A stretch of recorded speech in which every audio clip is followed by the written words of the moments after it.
So good evening or good afternoon, and welcome to the webinar on sensitivity. This webinar is part of a broader series of webinars from Lessons in Grass.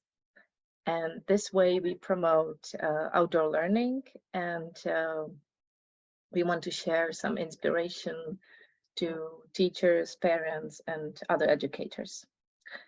Today's focus will be on building up sensitivity and the importance of connecting with nature. My name is Anna, and to begin with,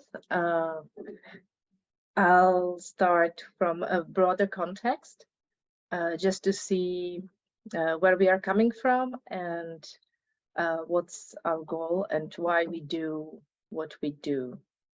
So we believe that outdoor learning is the most natural form of learning. And I'm sure you've noticed that today's childhood has changed a lot. That it's significantly different to what we've experienced when we were children. Simple toys are disappearing, as well as simple games. And their playtime is basically screen time. Children spend a lot of time with their screens, and the time is not balanced. The screen and green time is not balanced anymore. In the United States, it's nearly 6 hours a day that children spend with their screens. In the UK, it's nearly 5.5 hours. And in the Czech Republic, it's still slightly less, but all the same, it's over 4 hours a day with media. And as you can see, our numbers are not very much updated. They come from back in 2015 and 16. So we can only imagine what the two COVID years have done with those numbers. It's probably not better. In the Czech Republic, every second child spends less than 1 hour a day outdoors, and we count also their way to school, from school, and to some after-school clubs, if they're lucky enough to walk.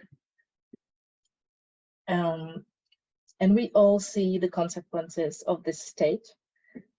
The number of children that are overweight is increasing. The number of children with ADHD is increasing. We see all sorts of mental and health issues in today's children. And this is something that we are reacting to, and we want to change it.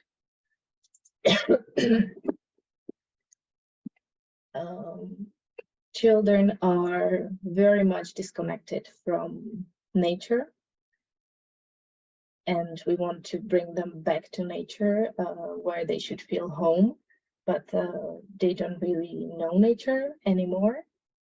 And if we consider that children are the ones who are going to inherit this world, which is going to be and is in a severe crisis already, and they don't really know nature, and they don't have any positive experiences with nature, they're not very likely to care for it and protect it.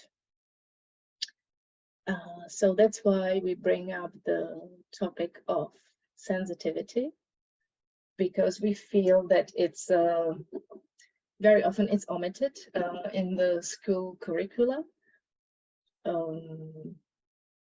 Basically, we can see some kind of attempts in kindergartens, maybe lower primary stages and grades, but then it disappears.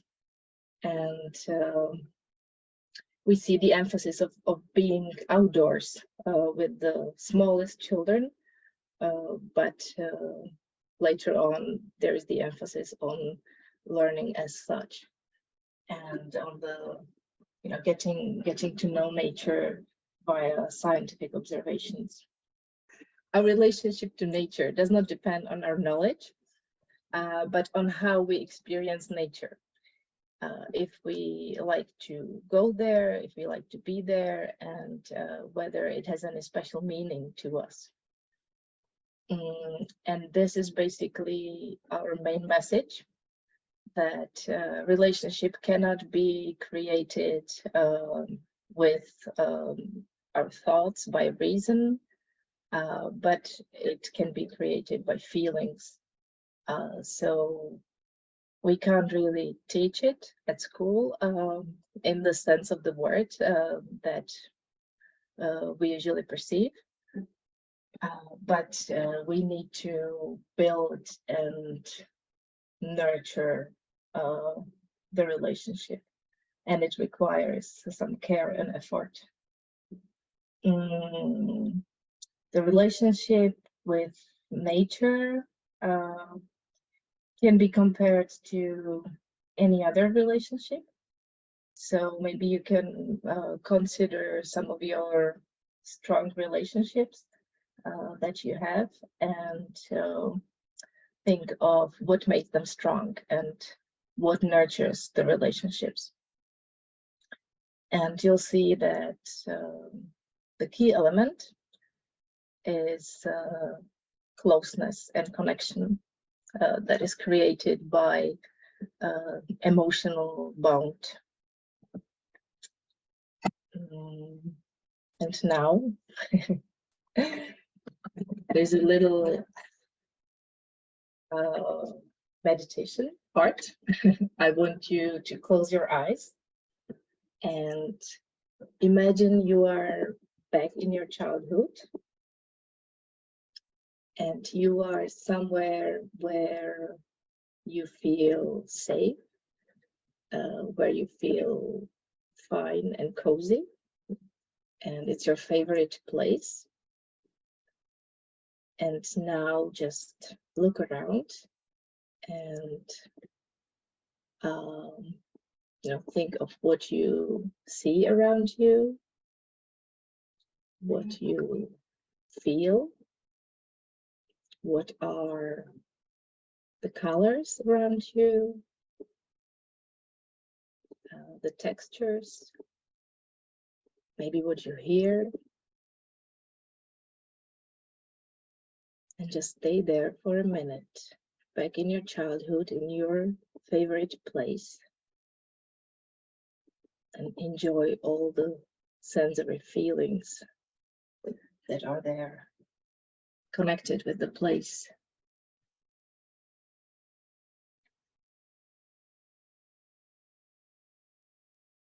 Okay, so maybe you can slowly open your eyes, and if you want to share your place in chat with others, you are welcome to do it.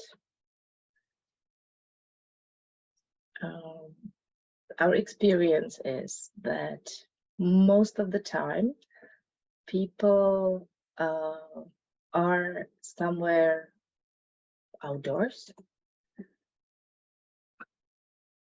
and river grass birds. Nice. People are somewhere outdoors. They typically they're talking about feeling wind in their hair, smelling the ocean. Yeah, I was in the forest above the river when I used to spend a lot of time with my grandfather. There are people also very often, some birds and so on. So this is to illustrate that some of our most or strongest memories are connected with senses. And I don't know why, but I can't move the presentation. Is that possible? You see?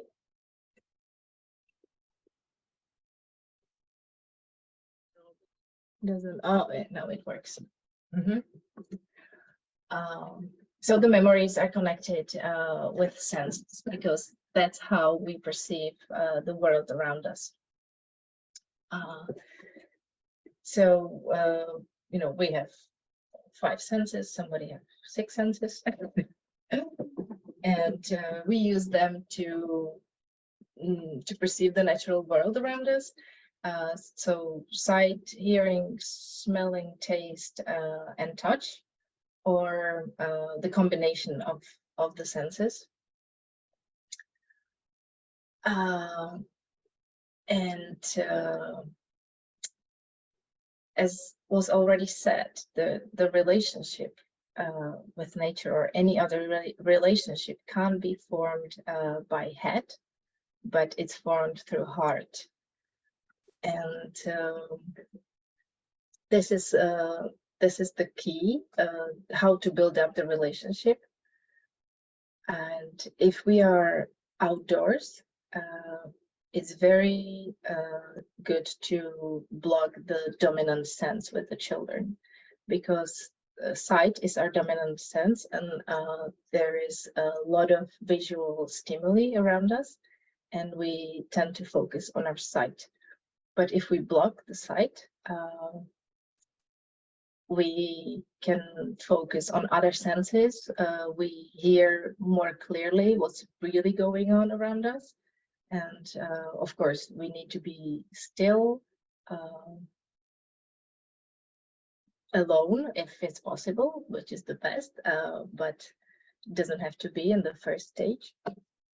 And just stop the children and make them focus on their other senses. So this was the first principle of building up the relationship. There are a couple more, and I just want to highlight that the principles are very simple. They are universal, they're simple, and they're clear, but maybe that's why they're often omitted or forgotten, and which is a pity, because forming the relationship is the first stage that is crucial, and only then we can build up other stages, such as like naming things and observing nature and going to the more scientific activities. Nature guide is good to have. Of course, it's great sometimes in our lives to go and explore on our own, but we all know that it takes a longer time. It's good, but it definitely takes longer, and for young children, it's good to have the role model that can lead them through nature, and then they can show them the love for nature, because it's contagious, and the guide must be authentic. And if you really like nature, if you can stop and marvel and wonder about its beauty, children will go your way, basically. Psychology has the word imprinting for that, they follow your model. So it's very important that you're authentic, and because it's more important what you are doing than what you are saying. So if it's not there, and if you don't really feel it, children will know it, that's for sure.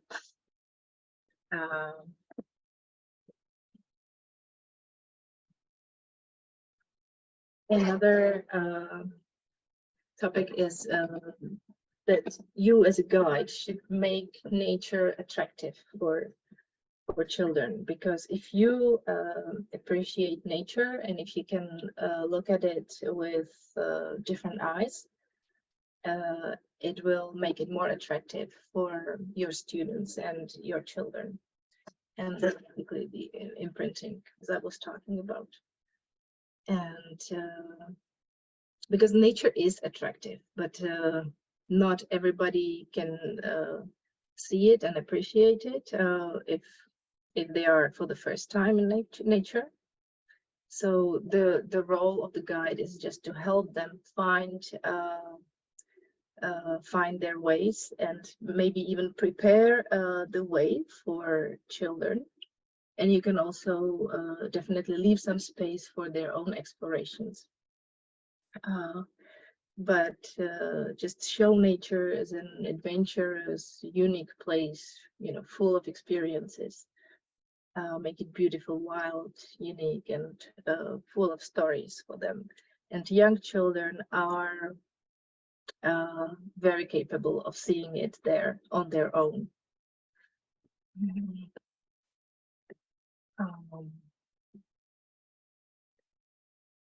Knowledge. Knowledge is not enough to build a relationship. I was talking about it already, but it's not a good idea to combine nature sensitivity activities with exploring or learning about nature. So divide these two activities. One, go to nature just to enjoy it, just to be there. And once children are accommodated in nature, they can proceed and learn further and learn about nature. But unless they have the time to just be there and enjoy it for what it is, they won't really be much focused for learning.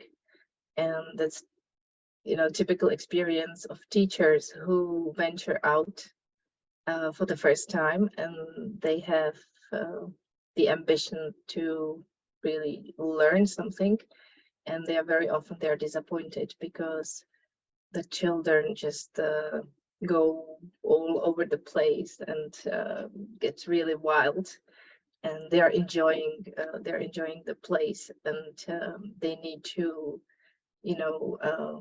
touch everything and feel everything and feel comfortable. And if we don't give them the time for this, the learning is not very effective then later on.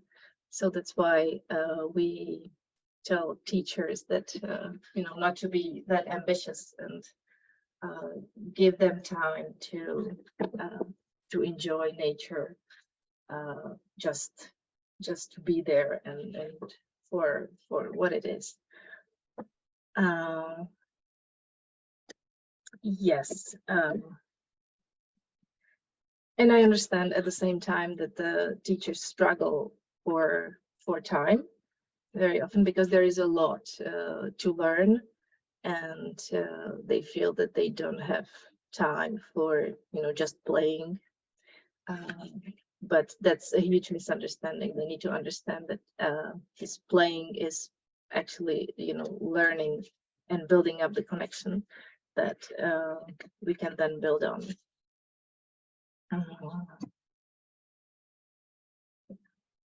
Another principle is that you should show the kind face of nature.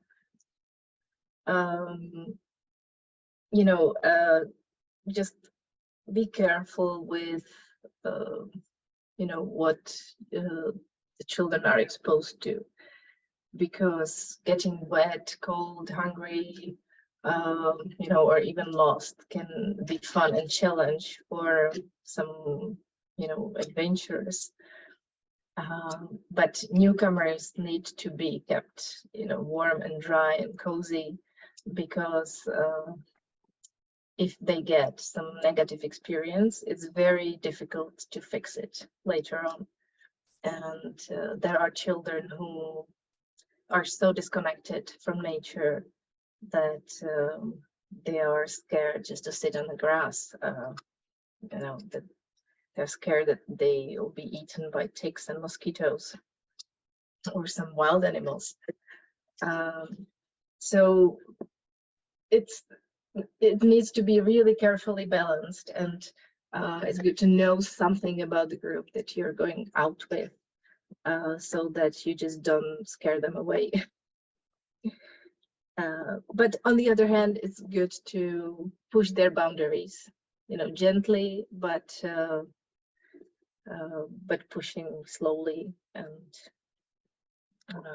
eventually they can get cold and wet. Maybe they even become adventurous.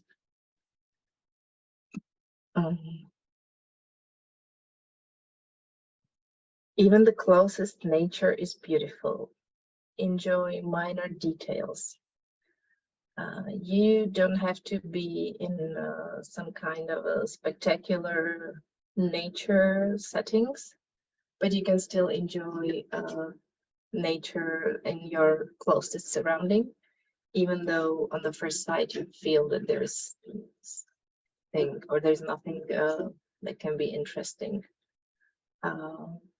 That's not true. On the opposite, we can learn from small children in this respect, because they are always fascinated by something.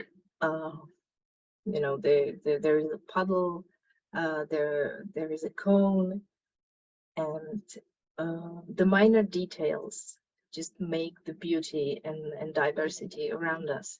So let's focus our attention on the closest nature around us, and don't treat it as, you know, just as a setting. We are going from somewhere to somewhere, and everything in between is just, you know, a setting that is not interesting or important. This is typical with small children, that we always need to hurry them up. Just stop poking with the stick in the puddle, we have to go, and so on. So it's a good idea to have a look at it with the children's eyes on our closest surroundings sometimes.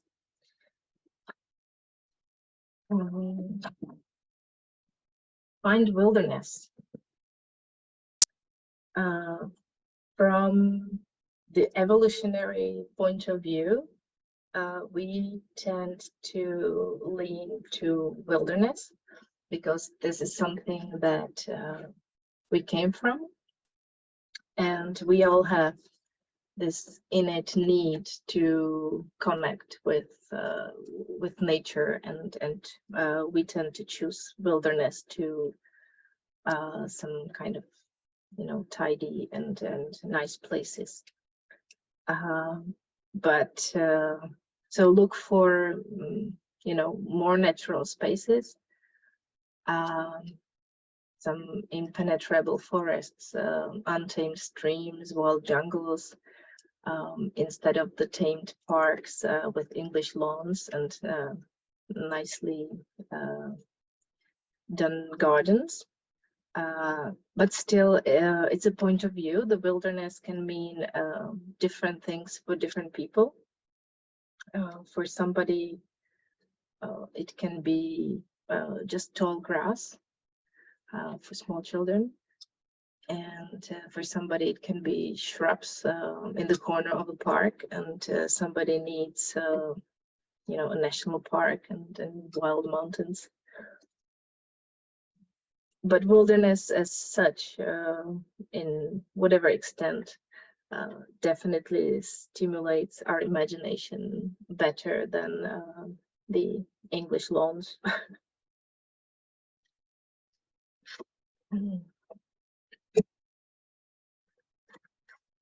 Another and very important principle is stop and be still.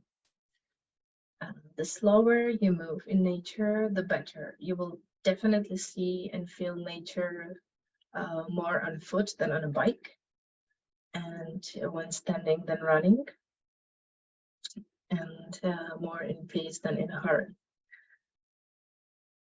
and for sure more alone than in a crowd. This is a little bit of a challenge for teachers working with groups of students. But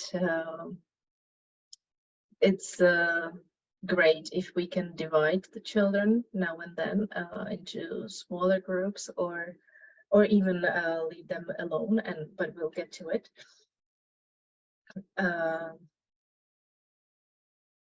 So just stop children and just try to broaden and open the door for them and broaden their perception of nature.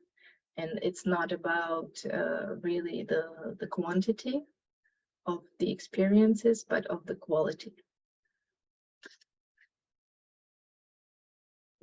And we are getting to nature alone, with nature alone, which is the challenge. And we can again find the balance when we are working with a group of people or students. What can be still comfortable for them, and what can be too challenging and even threatening for them, but try to expose them alone with nature, because our relationship with nature is very personal and intimate, and is different for different people. So we all have our own ways of connecting with nature. And so as an activity, it's a great activity to let them, spread in some kind of an area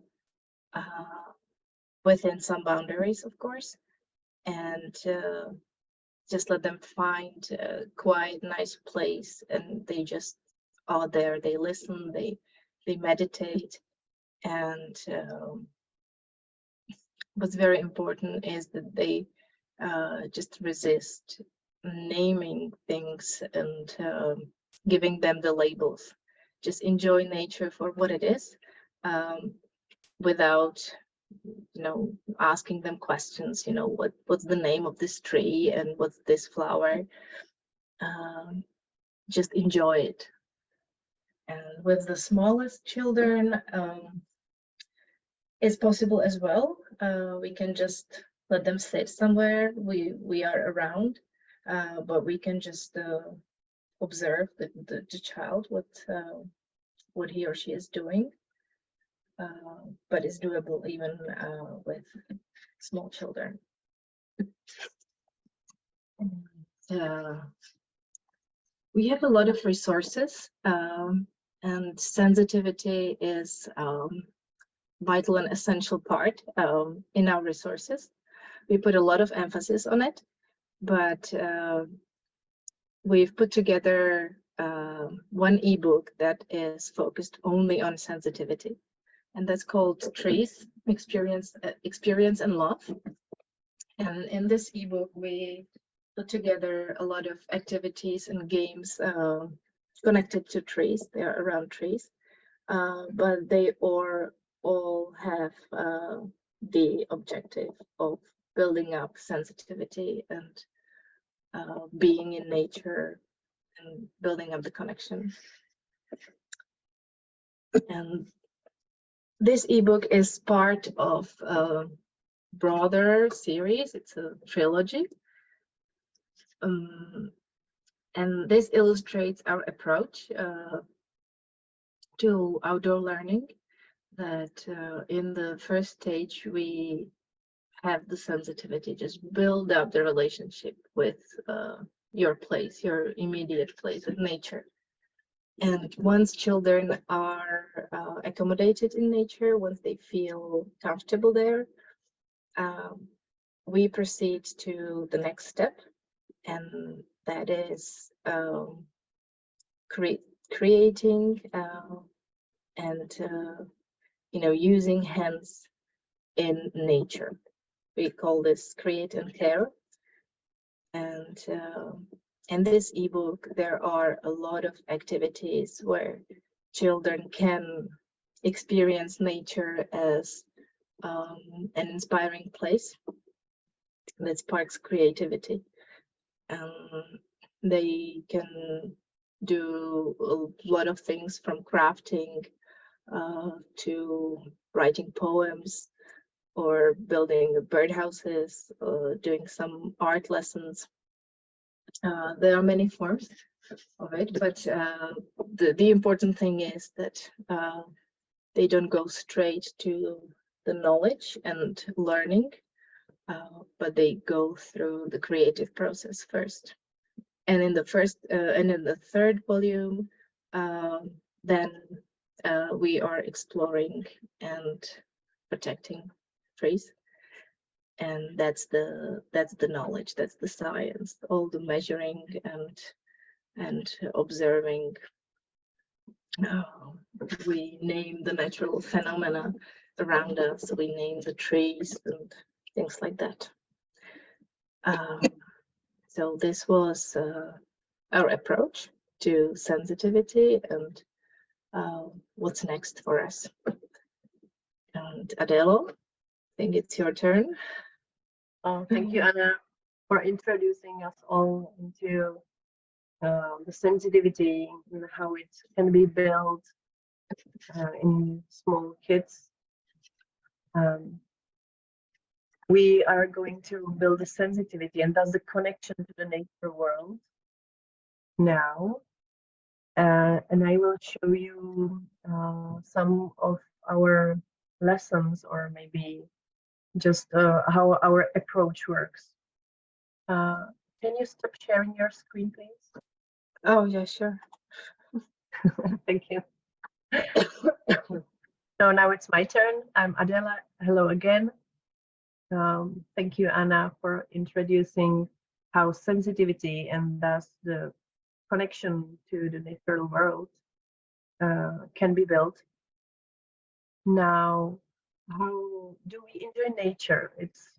It can seem obvious to us, but maybe some of us can have difficulties with remembering how is that relationship made.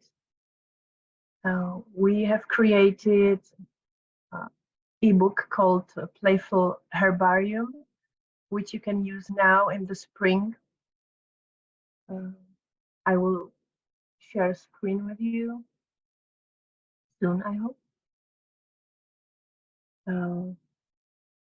Our approach is based on hands-on experience.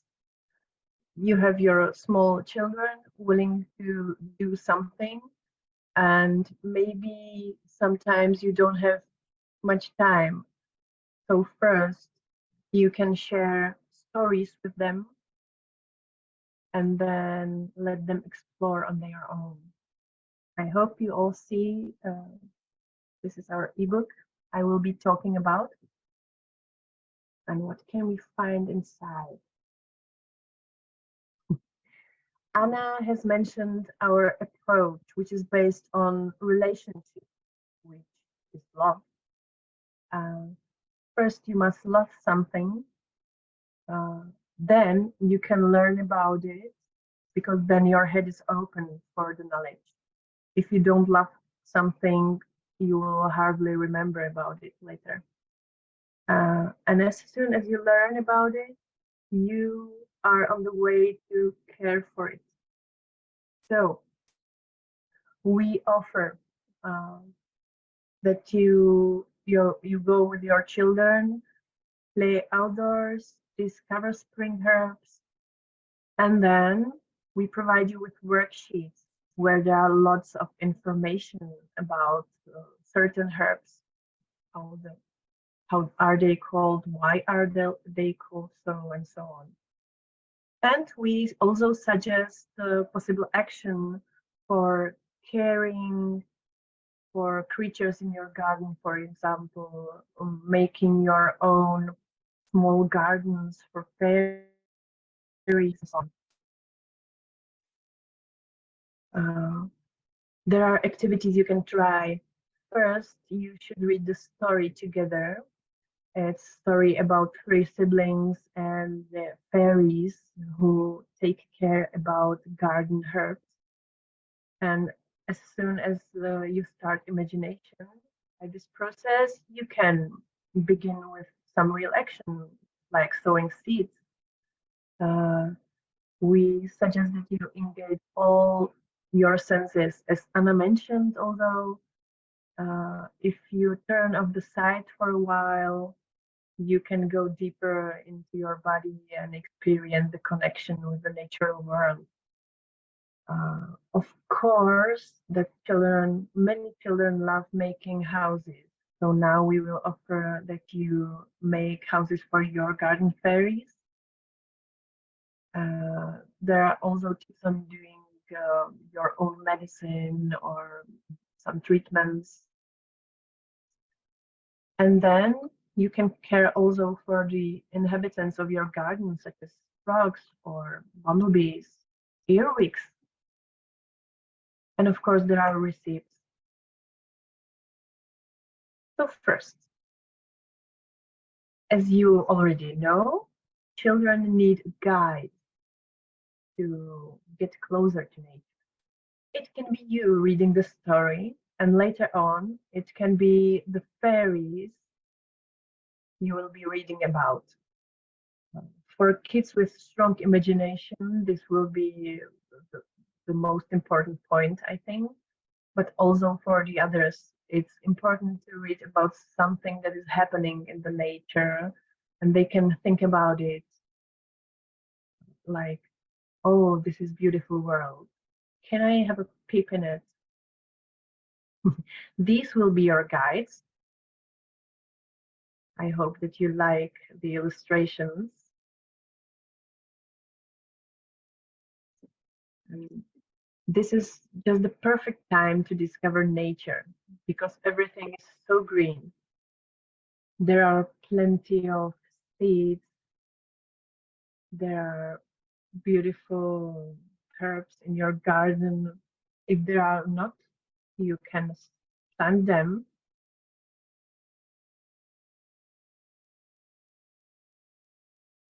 First, we will be talking about seeds. Oh, I haven't mentioned that the Playful Herbarium has 4 parts, 4 months, let's say. And the first of them is March. And in the March chapter, you will see many ideas on how to work with seeds, where to get them, where to get the information about them, so that you can sow them with your children. It can be to the planter, it can be a flower bed, wherever you have a free space. Seeds are, for some kids, it's too much time waiting. So maybe you can combine sowing with planting. You can buy herbs in any supermarket around you, I can imagine, and immediately have something green to taste, to see, to care about.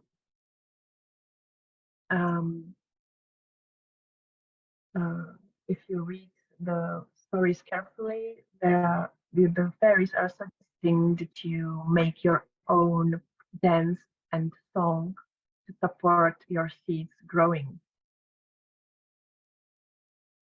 Another step can be, in the story, you will read that your fairies live somewhere, and the fairies in your garden or in the school will like to settle somewhere. So that you can offer children that they make their own houses for fairies. Some of them will maybe want to make houses or even a garage for the fairies that have cars.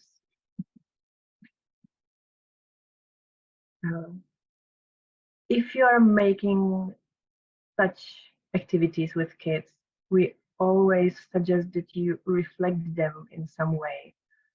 If you are working with your own children, in the evening you talk with them about how was your day, What were you doing? How did you like making the fairy houses? Are you looking forward to read more? If it's school activity, we recommend making the reflection even more, because you know that they reflect the process, that they remember, wow, we were doing this and that, and we remember this and that from the activity. It's very important that they reflect it so that they remember it. These are examples of how can you make your own fairies. These are very simple, made from branches or even roots. Roots are better because they are softer. But of course, you can make your own. We also suggest that you taste what's in your garden, and we don't suggest only the plants you planted. You can go and search. There are tips on plants you can taste. Now, here you see daisies and violets, but there are many more plants that you can taste.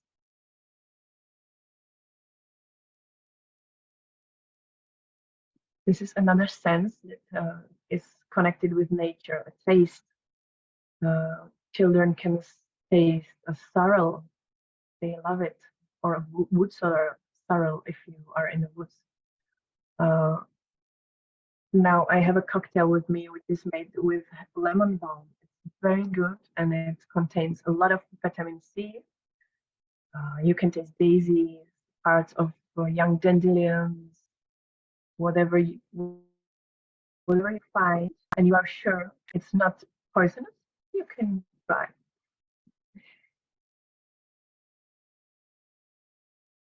Here you see children tasting with closed eyes. They want to squeeze the maximum of it. And of course, you are probably teachers or a parent who also wants some knowledge. Our thinking is based on we need to know a lot about nature. So we also offer many things that you can learn with the kids. There are worksheets which contain a lot of information about some herbs. There are many receipts. There are a lot of things you can make by your hands and you learn along the way. I suggest questions here like, why is stinging nettle stinging? Do you know? Why is dead nettle called dead? I was talking about some plant who has a lot of vitamin C, and there are many more answers to questions in the children's heads. So don't be afraid. There will be knowledge as well. Here I can show you how does the worksheet look like. This is its first part. And then every herb has a second part where there is space for the kids to fill in. So they will be gluing parts of some plants, or they will be drawing pieces of the plant. These are another illustrations of another herbs that are included in our playful herbarium. For each month, there are 6 of them.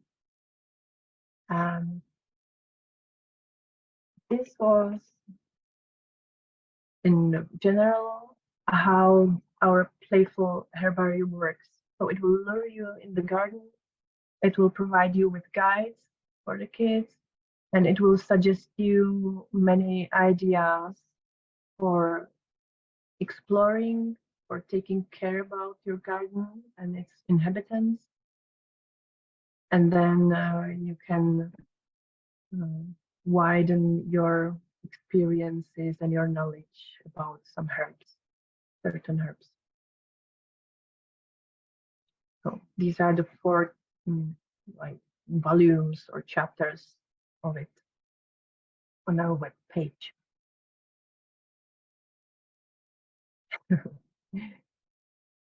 I would like to invite you to one more activity, which comes from our ebook Trees One. As Anna mentioned, this is focused only on, mainly on sensitivity. And I invite you to play Tree Islands with your children. Whenever your group of children feels ready for some action, they seem to need to release school stress, go outside where there are some trees and tell them they are now in the middle of a stormy sea and they can save themselves only on tree islands, which are places around tree trunks as far as their crowns go.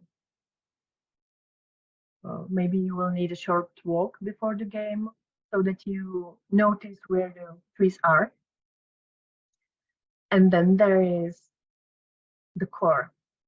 The high tide comes and the sharks come, and children must hide themselves on the islands. It's up to you if they can save themselves on one island each, or if they can share the islands. This game not only releases anxiety in children, it also develops group perception, which is very good for further working. It also develops sensitivity to other and empathy. You can first let them find their islands for separated, and then you can add numbers. Now you must find an island in 4, for example. Here you can see how it looks like. And then you can upgrade, you can invent a million of upgrades to this. If you want to add a hint of learning to it, you can specify if they can hide themselves only under certain tree, or 21st trees only, broadleaf only, under shrubs, and so on. It's up to you and your fantasy. And of course, you can try it in different environments around your school. If the group you are working with is new to you, you will want to begin on a flat terrain, so you are sure that there are no accidents, and only then you can go further to some place with obstacles. After this, you will need to calm the kids down. So you sit under the trees and let them draw a map. They can do it together or in smaller groups, or one map each. And it's up to you if you want them to map only the trees, or they also want to add some comic about who was running where and who has fallen where. And then in the end, the reflection will talk about how did it feel to play such game, what was difficult or pleasant, and so on. So this was one example from the ebook Trees. There are many more resources on our webpage, Lessons in Grass Cone. And we are very happy that you were here with us. And you can explore more in our YouTube videos.